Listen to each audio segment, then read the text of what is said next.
मित्रों नमस्कार। अपने बीच भारतीय जनता पार्टी के माननीय राष्ट्रीय प्रवक्ता डॉक्टर संबित पात्रा जी आपको संबोधित करेंगे। मेरा विनम्र निवेदन है माननीय संबित जी से कि आपको संबोधित करें। धन्यवाद आदरणीय संजय जी।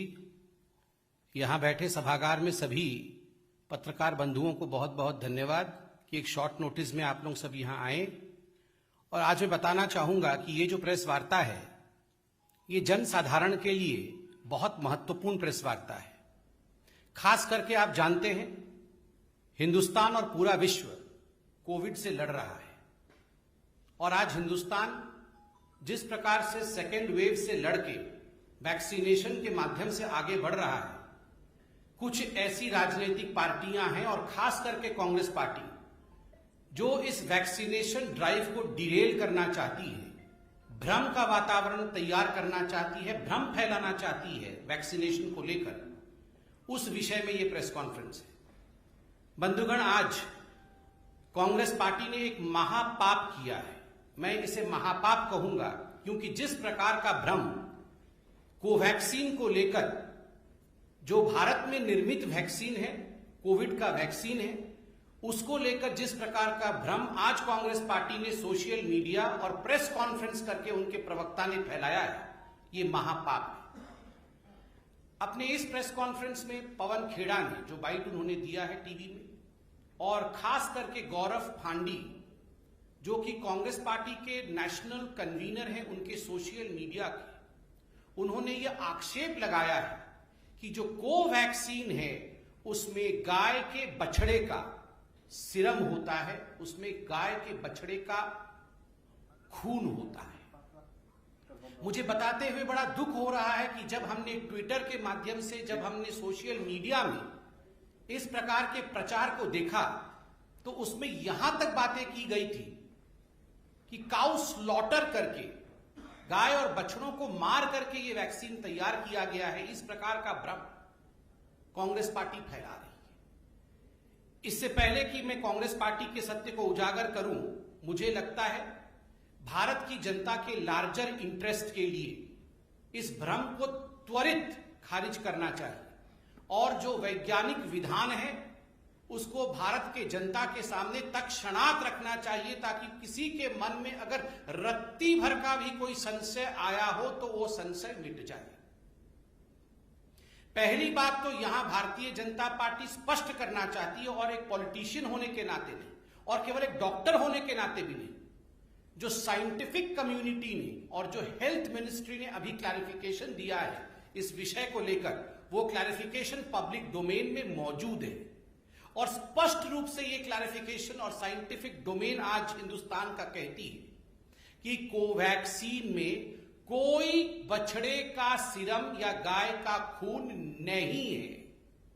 कोई भी कोवैक्सीन में बछड़े या गाय का सीरम नहीं है, कोई भी खून नहीं मिला हुआ है, नंबर 1। और नंबर 2, यह वैक्सीन पूर्णतः सेफ है।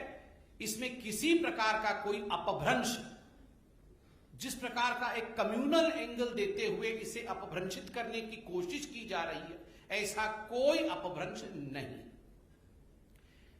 देखिए, मैं एक डॉक्टर भी हूं, मैं इसे टेक्निकली थोड़ा सा 10-20 सेकंड में आपको समझाना चाहूंगा। ये जो काव या काफ मतलब बछड़ा होता है, ये जो काफ का सीरम होता है, ये सीरम किस लिए इस्तेमाल किया जाता है?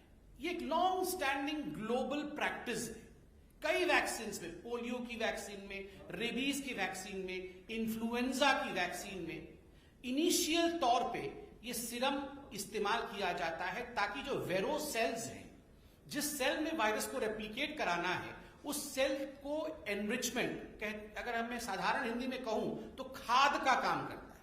ये सेल जब ग्रो कर जाती हैं, वेरो सेल्स ये कहलाती हैं। इस वेरो सेल में बाद में जो कोविड के वायरस होते हैं वो वायरस छोड़े जाते हैं, कोरोना के वायरस छोड़े जाते हैं। ये वायरस इन सेल्स में रेप्लिकेट करती है और रेप्लिकेट करते समय ये जो वेरो सेल्स होते हैं वो संपूर्णतः खत्म हो जाते हैं। और एक महत्वपूर्ण बात, वैक्सीन बनाने से पहले ये जो वेरोसेल्स जिसमें कल्चर किया जाता है उसको अच्छी तरीके से धोया जाता है केमिकल्स के माध्यम से, ताकि उसमें किसी प्रकार से कोई सेरम का इंग्रेडिएंट नहीं रहे। वैसे भी वेरोसेल समय के साथ समाप्त हो जाता है और उसके अंदर जो वायरस रेप्लिकेट करते हैं उन वायरसेस को निकाल करके उस वायरस को इनएक्टिवेट करके, क्योंकि ये डेड वायरस वैक्सीन है, उसको इनएक्टिवेट करने के बाद कोवैक्सीन बनाया जाता है।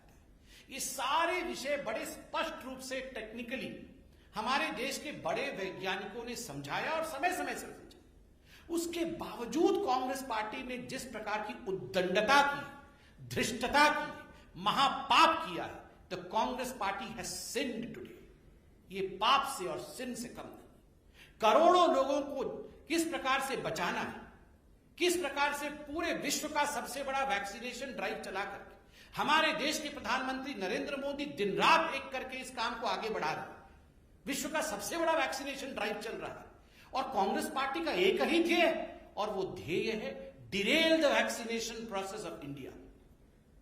ये वही कांग्रेस पार्टी है, आप याद करिए, ये कांग्रेस पार्टी दो चीजों के लिए याद रखी जाएगी, वैक्सीन हेजिटेंसी को प्रमोट करने के लिए और दूसरा वैक्सीन वेस्टेज के लिए। वैक्सीन हेजिटेंसी आप याद करिए, इसी को वैक्सीन के लिए किस किस प्रकार के बयान कांग्रेस पार्टी के नेताओं ने दिए। मनीष तिवारी से लेके बाकी तमाम जो बड़े नेता थे उन्होंने कहा ये कोवैक्सीन तो खतरनाक वैक्सीन है, इसकी तो जांच नहीं हुई है, इसके पूरे रिसर्च कंप्लीट नहीं हुए हैं, we are treating Indian people as guinea pigs. उस समय कहा गया कि इंडियन लोगों को, हम भारत के लोगों को गिनी पिग के रूप में भारत की सरकार ट्रीट कर रही है कोवैक्सीन देके। और उस समय कांग्रेस के सरकारें जिन राज्यों में है, खास करके छत्तीसगढ़ की सरकार ने प्रेस कॉन्फ्रेंस करके कहा कि हम कोवैक्सीन नहीं लेंगे। पंजाब में भी आप देखिए, पंजाब की सरकार ने पहले कहा हम नहीं लेंगे, बाद में वहां तो वैक्सीन प्रॉफिटियरिंग होने लगा, अर्थात कोवैक्सीन लेते थे, कोवैक्सीन प्राइवेट हॉस्पिटल्स को देते थे, वहां से प्रॉफिट जेब में लेते थे। आप सोचिए जरा किस प्रकार वैक्सीन हेजिटेंसी को प्रमोट किया गया। वैक्सीन वेस्टेज, राजस्थान में, छत्तीसगढ़ में, राजस्थान में वैक्सीन, कोवैक्सीन को आपने लेके जमीन के नीचे गाड़ दिया, आपने उनको कचरेदान में फेंक दिया, आपने उनमें आग लगा दिया। So you have promoted, the Congress party has sinned right from the very beginning by promoting vaccine hesitancy and by promoting vaccine wastage. Apart from what we have rightly pointed out, profiteering from vaccine also in Punjab. People of this country are not going to forgive the Congress party for what they have done. और आज इस मंच पे से Bharatiya Janata party पूरी responsibility के साथ, जिम्मेदारी के साथ एक ही सवाल कांग्रेस पार्टी से पूछ रही है।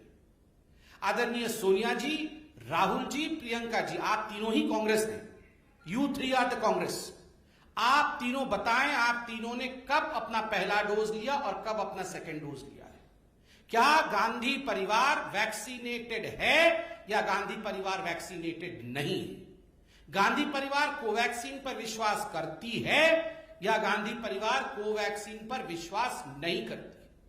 और यह सवाल केवल भारतीय जनता पार्टी का नहीं है, यह सवाल समूचे हिंदुस्तान का है कि क्या वो लोग जो चाइना में जाके एमओयू साइन करते हैं, क्या वो लोग जो डोकलाम में जिस प्रकार का बर्ताव करते हैं, क्या वो लोग जो फॉरेन कंट्रीज में जाकर के हिंदुस्तान के मस्तक को झुकाने का काम करते हैं, वो हिंदुस्तान के वैक्सीन के ऊपर, हिंदुस्तान के इंडिजिनस प्रोडक्ट के ऊपर विश्वास करते हैं और है या नहीं? और राहुल जी, सोनिया जी और प्रियंका जी जवाब दें कि वो वैक्सीनेटेड है या नहीं। बंधुगण, आज से ठीक एक हफ्ते पहले रॉबर्ट वाड्रा, गांधी परिवार के एक और रत्न, उन्होंने भी कहा था कि लोग भ्रमित हैं, लोग जानते नहीं हैं ये वैक्सीन कैसे बनते हैं, इनका कॉम्पोजिशन क्या है, इनके साइड इफेक्ट्स क्या है। रॉबर्ट वाड्रा जी, आपके पास तो इतनी जमीन है, मेडिकल कॉलेज खोल के भर्ती होइए, वहां पर पूरा पढ़ के आइए प्रोसेस वहां से। जब कोवैक्सीन लॉन्च होता है तब कहते हैं हम कोवैक्सीन लेंगे नहीं, इससे खतरा हो जाएगा। जब पूरा पीक पे रहता है सेकेंड वेव तो कहते हैं हमारा कोवैक्सीन कहां है, हमारे बच्चों के कोवैक्सीन कहां चले गए। क्या मजाक बना के रखा हुआ है कांग्रेस पार्टी ने। और देखिए, एक बहुत बड़ा त्रासदी है पूरे विश्व का। इस त्रासदी में हम सब की आवश्यकता है कि हम साइंटिफिक बेंट ऑफ माइंड, वैज्ञानिक दृष्टिकोण के साथ आगे बढ़े, ना कि इस प्रकार की बातों के साथ जो भ्रम कांग्रेस पार्टी फैला रही है या फैला चुकी है और जो आज हम डिस्पेल कर रहे हैं। मगर इसका सवाल जो हमने पूछा, इसका जवाब जरूर दे सोनिया जी, राहुल जी, प्रियंका जी और वाड्रा जी भी दे दे कि इन्होंने सारे लोगों ने, चारों ने वैक्सीन लिया है कि नहीं लिया है, कब लिया है, कौन सी वैक्सीन ली है, कोवैक्सीन पे विश्वास करते हैं या नहीं करते हैं, ये सब जरा बता दें। बहुत बहुत धन्यवाद। कोई आपके मन में प्रश्न हो तो अवश्य पूछें। ये सर। 2 दिन पहले मैं आईएमए के प्रेसिडेंट का इंटरव्यू किया था, उन्होंने कहा कि ये जो वैक्सीनेशन प्रोसेस है this should be speeded up और it should be much faster. With the statement that has come today, do you feel that this is not helping in the purpose of vaccination process and hesitancy that has been created from the group? See, number one, as far as the vaccination process, the speed and the scale in India is concerned, there's no doubt that India is in fact one of the fastest moving vaccinating country. Look at the size of this country. But despite this size, way India has moved ahead with vaccination is something which is quite applaud worthy. We should applaud India's vaccination process. Number two, as far as suggestions from various quarters that the speed should still be high, for that, in fact, the government of India has rolled out an action plan as to how the government of India is going to vaccinate most of the Indians by the end of this year, and we all are aware of it. We should have complete faith in the government of India's plan.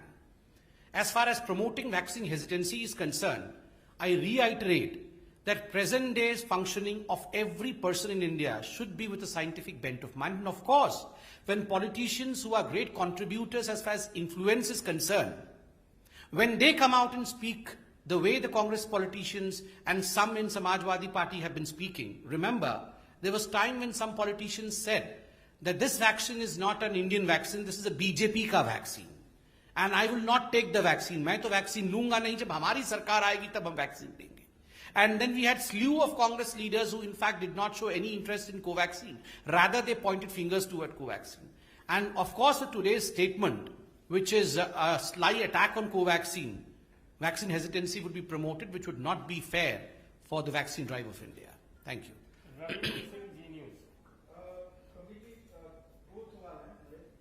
एक तो है कि एक report आई है America से, American defence कोई research संस्था, उसने अपनी रिपोर्ट दी है कि भारत में जो कोविड के कारण जो परेशानियां थी, वहाँ पर एक एनजीओ हेल्पिंग इंडिया करके एनजीओ बनाया गया और उससे करोड़ों करोड़ों रुपया पैसा चंदे को किया गया, लेकिन भारत को देने की जगह पर वो पाकिस्तान में आतंकवादियों और हमास जैसे आतंकवादियों को पैसा पहुंचा दिया। अमेरिकन डिफेंस का एक रिसर्च है। पहला तो ये इसको क्या कहेंगे, भारत में चंदे के नाम पर भारत के उन्होंने आतंकवादियों को, और दूसरा ट्विटर के खिलाफ जो एक्शन सरकार ने लिया है उस पर क्या कहेंगे? देखिए, पहले सवाल के जवाब में तो कहूंगा ये तो बिल्कुल चौंकाने वाला विषय है।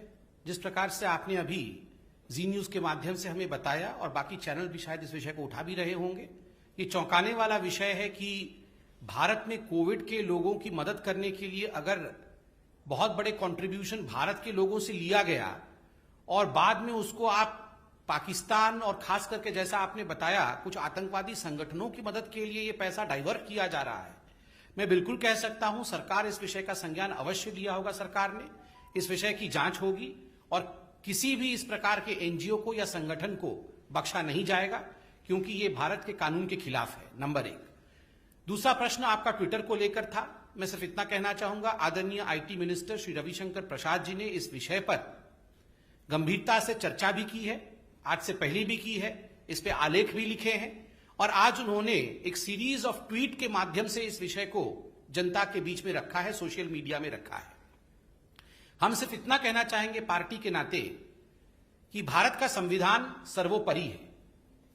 भारत एक लोकतांत्रिक देश है, इसकी एक महान परंपरा है और कोई भी संस्था जो चाहे देश की हो, चाहे बाहर से आके भारत में व्यवसाय करती हो, सबके लिए यह अनिवार्य है कि वो भारत के संविधान और भारत के कानून का पालन करे। अगर भारत के पार्लियामेंटेरियंस भारत के सदन में, पार्लियामेंट में कोई कानून पारित करते हैं, सभी का कर्तव्य है, चाहे वो भारत के नागरिक हो, चाहे भारत में बिजनेस करने वाले वाणिज्य की संस्थाएं हो, चाहे वो प्लेटफॉर्म्स हो, सभी के लिए अनिवार्य है कि उन कानूनों का जिनको कि विदित हिंदुस्तान के संसद ने किया है उसका पालन करे। और जो इसका पालन नहीं करेगा, स्वाभाविक है जो हमारे देश के नियम है उसके अनुसार कार्यवाही होती है। हमें सिर्फ इतना ही कहना है। बाकी आईटी मिनिस्टर रविशंकर प्रसाद जी ने इस पर बहुत गंभीरता के साथ और बहुत विस्तृत जानकारी उस पर रखा है। I'll do that. सर, जिस तरह से गाजियाबाद की घटना हुई, वहां एक बुजुर्ग को पीटा गया, फिर बाद में उसे सांप्रदायिक रंग दिया गया, कैसे देखते हैं इसको? देखिए, भारतवर्ष में एक ऐसा भारत को टुकड़े में बांटने वाला गैंग है, भारत तोड़ो गैंग है, जिनका एक ही उद्देश्य है, भारत में भ्रम फैलाना, किस प्रकार से भारत में विद्वेष फैले, धार्मिक विद्वेष फैले, दंगे हों और उससे वो राजनीतिक बेनिफिट ले। मुझे तो बड़ा आश्चर्य हो रहा है, जिस वीडियो के विषय में आप बता रहे हैं, उस वीडियो में जहां तक मैं जानता हूं, उस वीडियो की आवाज को बंद कर दिया गया था। उस वीडियो का कोई आवाज ही नहीं आ रही। जब उसमें आवाज ही नहीं आ रही है तो कुछ लोगों को उसमें से आवाज कैसे सुनाई देती है? नंबर 1। नंबर 2, बिना तथ्य को जाने राहुल गांधी जैसे नेता, जो कि एक मेंबर ऑफ पार्लियामेंट हैं और एक पार्टी के पूर्व अध्यक्ष हैं, उन्होंने कैसे ट्वीट कर दिया? कैसे ट्वीट कर दिया उन्होंने बिना तथ्य को जाने? तथ्य गाजियाबाद की पुलिस ने सार्वजनिक किया है और वो सबके नजर में है कि किस प्रकार से कोई ताबीज का विषय था, किस प्रकार से वहां कोई लेन देन का विषय था, जिसके कारण ऐसा हुआ। इस पूरे विषय को गाजियाबाद की पुलिस देख रही है, मगर we should all refrain from spreading fake news और गलत और भ्रामक न्यूज के माध्यम से विद्वेष फैले, ये करना उचित नहीं है। और देखिए, उत्तर प्रदेश में चुनाव आ रहे हैं। मैं आज इस मंच से बताना चाहूंगा, ऐसी बहुत ताकतें हैं, ऐसी बहुत शक्तियां हैं जो चाहेंगी कि जिस प्रकार से उत्तर प्रदेश में कानूनी व्यवस्था बिल्कुल सही तरीके से चल रहा है, जिस प्रकार से उत्तर प्रदेश विकास के राह पे आज आगे बढ़ रहा है, उसको डिरेल करने की पूरी कोशिश ये कांग्रेस पार्टी, समाजवादी पार्टी इत्यादि करेंगे। मगर उत्तर प्रदेश की जनता और भारत की जनता बहुत बुद्धिमान है, वो इसमें फंसने वाले नहीं है। प्रज्ञा ये नहीं।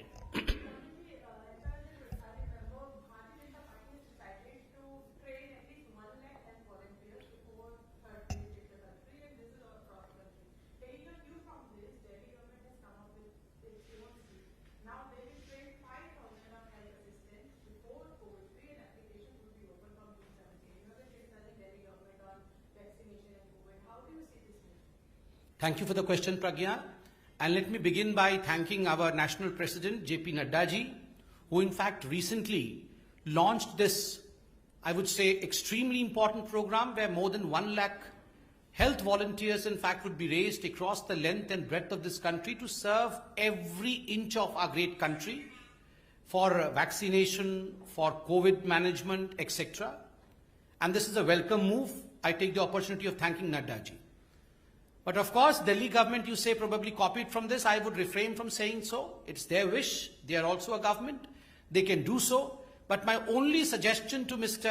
Kejriwal ji is, the only question rather to Mr. Kejriwal ji is, if similar preparations would have been made in Delhi during the second wave, probably Delhi would not have seen a maximum deaths in India. Delhi would not have seen the kind of situation that we all saw during the second wave. Ironically, during the second wave, if any question was asked to Mr. Kejriwal, his only answer was, Modi ji ne karne nahi diya, hame central government ne rok liya, hum to sab kuch karna chahte the. And now he's saying that he's prepared for everything. So both cannot be true. He was busy advertising during the first phase. He is in fact advertising yet again. I hope he really starts working and improves the condition of Delhi. Inka English mein.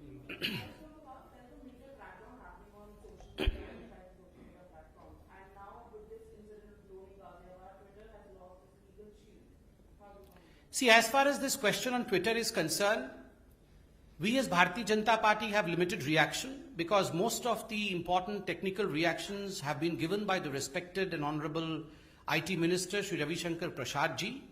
He has come out with a series of tweets also today. We only mean to say that, look, as far as India is concerned, India is one of the biggest democratic countries of the world. We have our own constitution and our constitution is sacrosanct. Citizens of India, all those practicing business within the premises of India, be they Indian companies or be they platforms from outside India, they all have to abide by the rules, the regulations, the constitution of India. They all have to abide by the laws which have been formulated by the respected member of parliaments within the precincts of Parliament of India. And any company who refuses to do so, of course, will have to face the consequences as per the rule of India. No one is immune, I would say.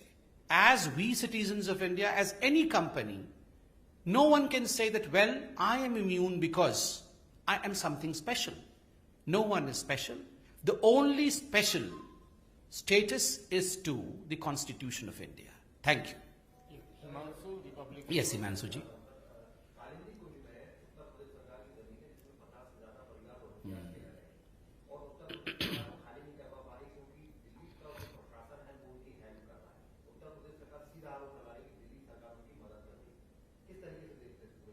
देखिए, जिस प्रकार से अभी कुछ दिन पहले आपने देखा कि जो रोहिंग्यान्स को इंडिया में रखा गया था और खास करके दिल्ली के जिस स्थान के विषय में आपने कहा वहां आग लगी थी, उसके बाद वहां एक राजनीति और खास करके मैं यहां गुरेज नहीं करूंगा, अमानतुल्लाह खान इत्यादि के द्वारा बहुत बड़े तादाद में हो रही है कि इन रोहिंग्यान्स को आप लेकर के सरकारी जमीन के ऊपर बसाओ।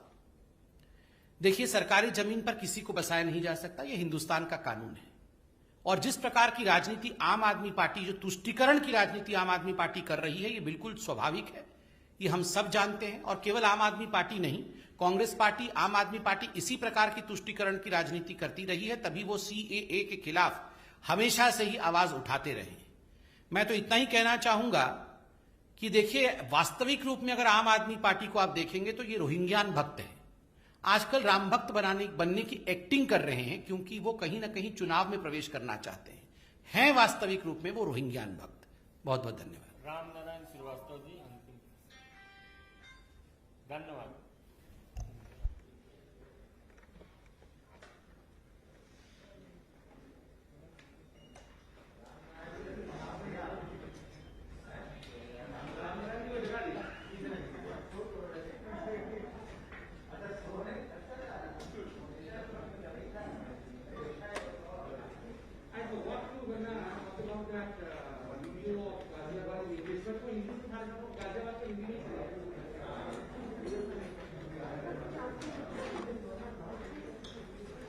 Thank you.